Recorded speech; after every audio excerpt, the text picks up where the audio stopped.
Hey everyone, on my latest Trade to Black podcast, we touch on the big news earlier this week involving the Biden administration making major steps towards potentially decriminalizing and descheduling cannabis from the Controlled Substance Act. If that's the case, then could we see the 280E tax code vanished as well? Could these companies then get the green light to uplist on major exchanges? We break it all down right now in our latest Trade to Black podcast. Hey everyone, welcome to this week's Trade to Black podcast. I'm your host, Shad Dales. As usual, if you like the content we produce, don't forget to subscribe to our channel. Share this information, obviously, to your network. Click on that bell for notifications because we would not be here without you, so we appreciate you watching.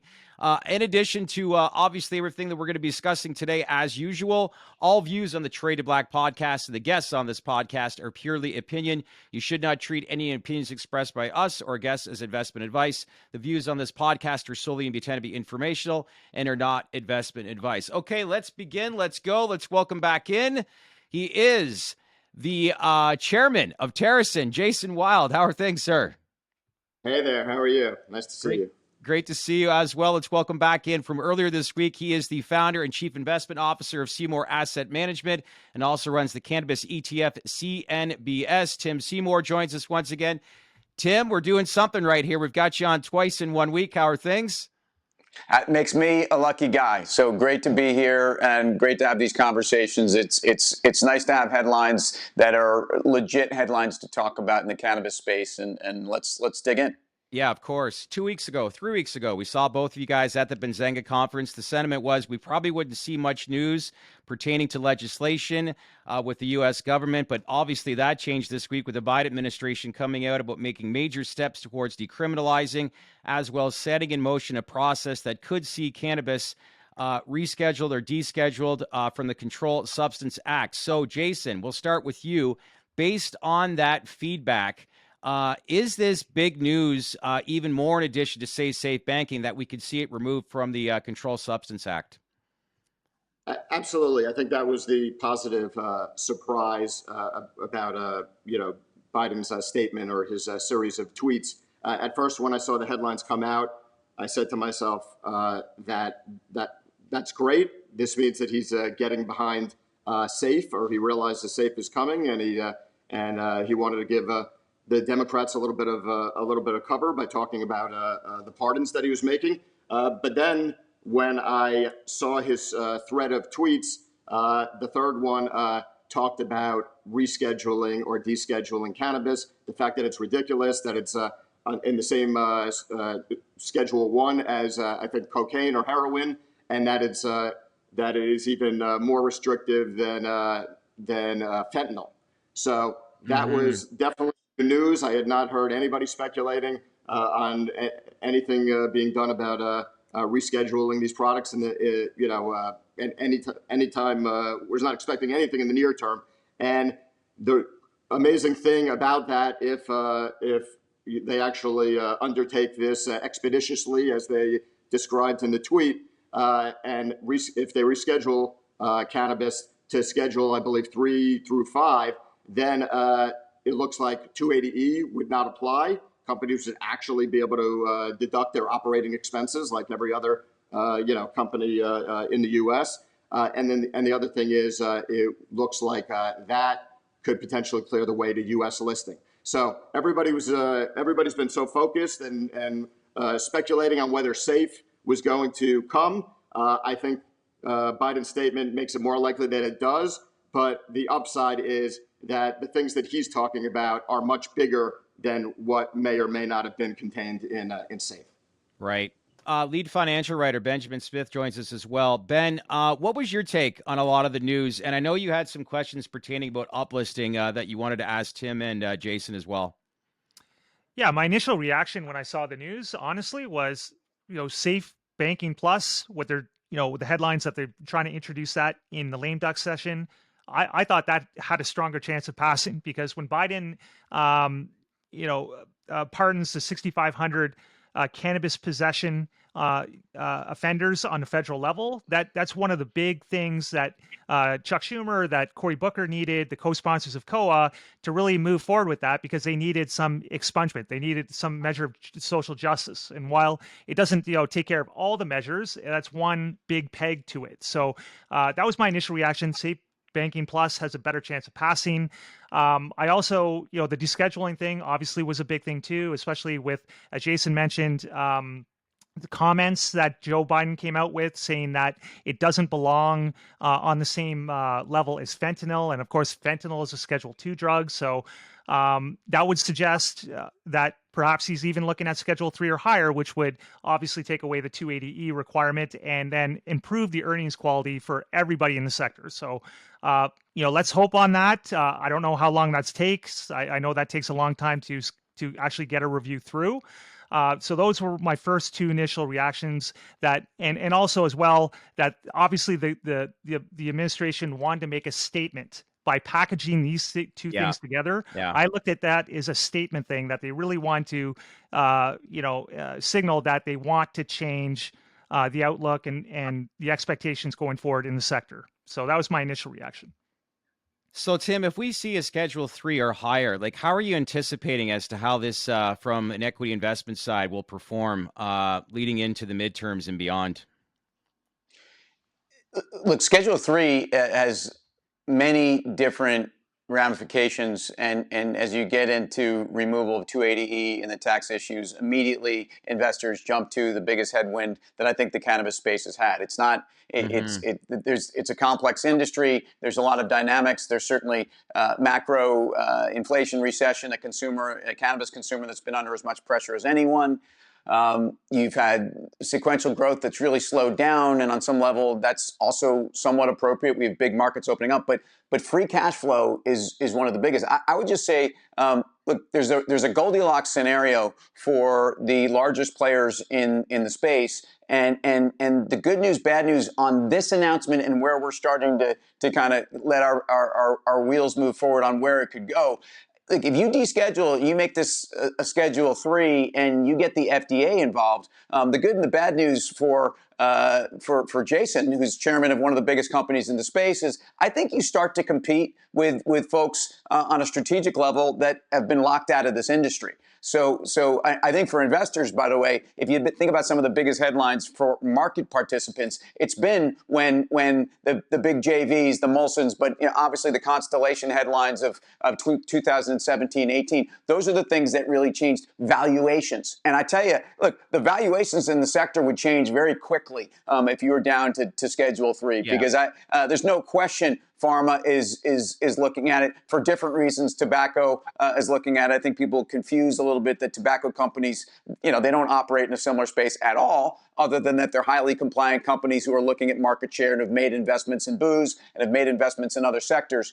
But that, and Jason, I'd love to hear his thoughts on that. But you're asking me what these headlines mean for the sector. The most important thing that investors have confronted is margin degradation and headwinds in terms of profitability. And those are a function of taxation, and they're a function of issues that federal change would change, most notably the illicit market, which I think is the biggest headwind to the industry right now. It's the thing that existentially I struggle the most with as an investor on how are we going to solve this. A lot of these other things will work themselves out. This is a big issue. Jason, your response to that? Like, do you think a lot of players will move and move quickly that have been locked out, as Tim alluded to? I think that, there's already a good amount of interest from a lot of these, U.S. listed companies. So I think that they would definitely start to make a move. And that's the reason that I think valuations do go higher. If we get U.S. listing, it's not just a matter of all that extra liquidity. We've seen the comparison of the Canadian stocks versus the U.S. Stocks based upon the fact that many of them are on U.S. exchanges. They traded higher multiples. The same thing would happen if the U.S. companies were able to list on, say, the NASDAQ or the New York Stock Exchange. But beyond that, it's also that anybody that's listed on these exchanges can now buy their way into the space and not be disqualified. So I think that that's definitely the case. That also, begs the question of, well, wouldn't things get more competitive, more quickly when you have these huge conglomerates that are spending, billions For sure. In a much more easygoing fashion than any of the current MSOs would. So I think that it does mean that things do get competitive down the road. But the good thing for most cannabis investors is if that whole scenario plays out, then everybody is going to get paid before the extra level of competitiveness comes into the market, because there's no way that these large companies are just going to go and start building assets or operations from scratch. Ben, you're a former day trader. You follow this closely. It's been a tough year, to say the least, on the equity side for a lot of these stocks, down as much as 60 to 80%. Do you think this is the bottom right now that we've achieved, and that could we move from here moving forward? I think because of the impact of the news, because of the significant of the double barrel news, really, I think so. I will say that I think that we have found a bottom. It's my opinion that we don't necessarily rush up to, say, 20 on MSOs right away, or double on CNBS. The ETF that Tim runs, but I think it's going to be, I think at the very least, we're going to get a change of dynamic on the technical picture from what was persistent lower highs and everything getting sold to new lows consistently for the last 7 quarters. I think we're going to change that to now it's going to, we're going to have a series of higher lows, and people are going to be looking to buy the bottom.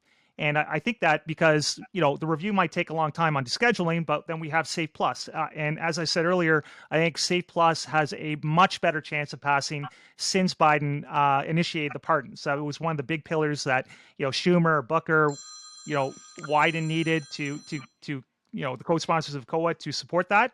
And of course we have, safe banking, the NDAA has another chance there.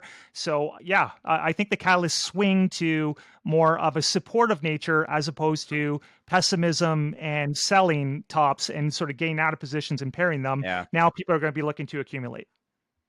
Is that President Biden calling you, Tim, just to let you know that SAFE is passing, or where are we sitting with that? Look, Big Joe knows he's dropped not just a pebble in the water. I mean, he's dropped a cinder block. So I tell you, I think the interesting part about this is independent of scheduling.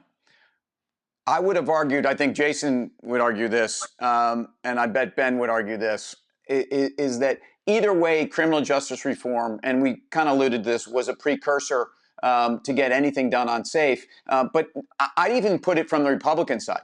So not just because Schumer and Booker needed to show criminal justice victories, but because the Republican constituency that's supportive of some of this, at least this early stage legislation on safe banking, really has said from the beginning, give us one or give us the other. And we're not going to pass something that's going to be all over the place. And I actually just think that either way, this was a precursor. Criminal justice reform, having Washington, without getting into scheduling, was going to be, that's why the headlines seemingly seemed as if they were in conjunction with the next shoe to fall, which would be safe. It's not.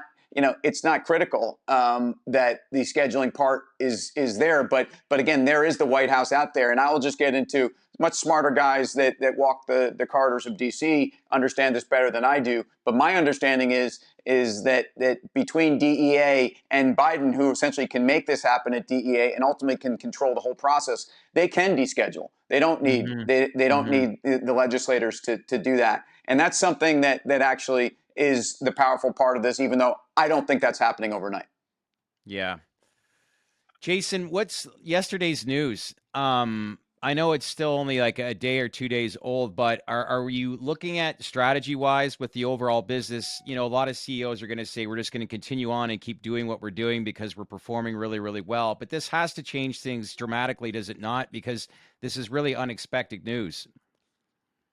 Yeah, I think it's definitely unexpected. It's probably a little bit too early to make any change of plans around it, because it could certainly take 2 years or so in terms of rescheduling.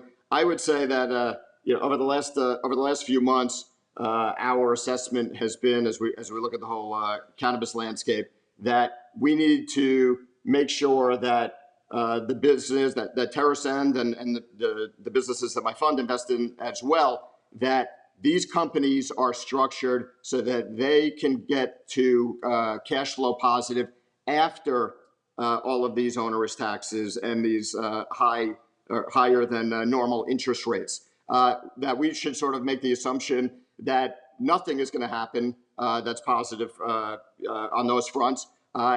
And because that's the only way that we're going to build a sustainable company that doesn't need the benefits of this progress legislatively. I think that's still the plan that we're operating on going forward. I think there are a lot of companies that have really tightened their belts in the last several months, and are going to be in a similar position to us to be able to be cash flow positive with no legislative benefits over the next couple of quarters. And then if you do get that progress, I feel like that just adds fuel to the fire. Do you feel pretty optimistic that it's only a matter of time? And I don't mean time as in a short period of time, that we could see you listed onto a major exchange along with other MSOs?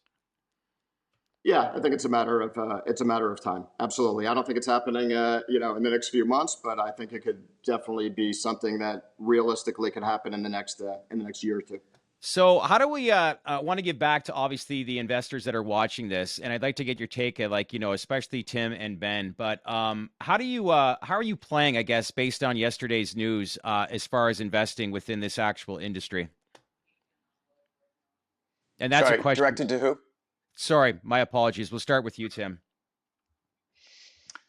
I think investors have reset expectations on the federal side. It's why, one of my favorite lines, Jason's probably tired of hearing me say this, but tell me the headline. I'm not even sure I can tell you what the market will do. And I think that's the case here, because the news in Washington today and last week and even the next couple days or weeks is not going to bring in institutional capital. I think what we talk about all the time is that the industry needs to go from an industry that's trading on headlines to an industry that's trading on fundamentals. Right. I yearn for that. And again, as someone's been investing in what we call new asset classes, new emerging markets my whole career, cannabis fits all of those descriptors. And it's a case where the most exciting part of the revaluation of any industry or sector is when it's not that you move from retail to institutional investors with the implication that the retail investor is not sophisticated.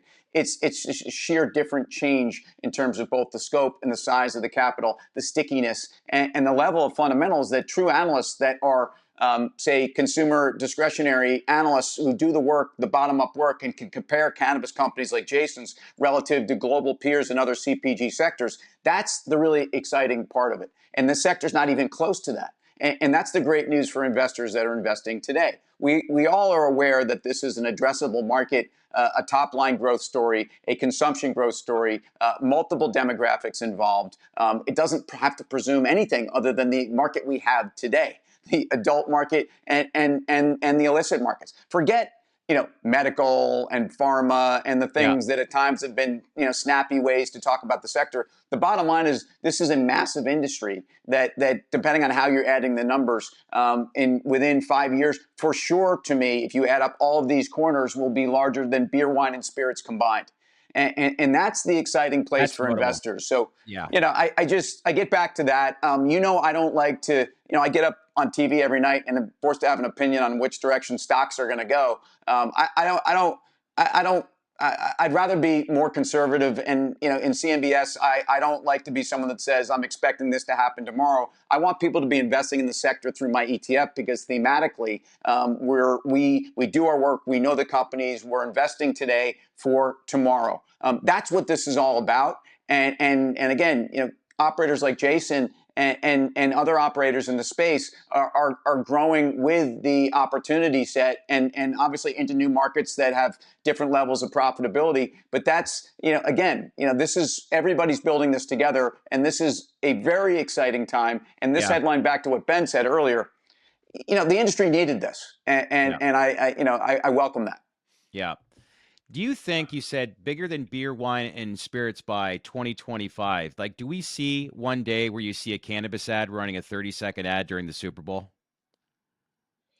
Look, I mean, those Clydesdale ads are some of the best ads out there. I got to assume the cannabis ads are going to be at least as good. Or those Bud Light, dude, like the dude commercials, I mean, like you can imagine what the dude commercials might be like, for a cannabis company. I can imagine they'd be pretty good. I will definitely see if I can get in there and sign up for a talent role for one of those. Good stuff. Ben, I assume that you echo a lot of the sentiment that Tim outlined with regards to the approach that he's taking. 100%. I think Tim hit the nail on the head. If you look at it from a long-term perspective, now I'm a former day trader. I'm an active investor myself, and I tend to put on a lot of weight in technicals. And I know some people put more weight into fundamentals, but from the technical side, it's like what I said earlier. I think what this does at the very least, and of course we had that 40% run in the ETFs and 30 to 50% run in some of the tier ones.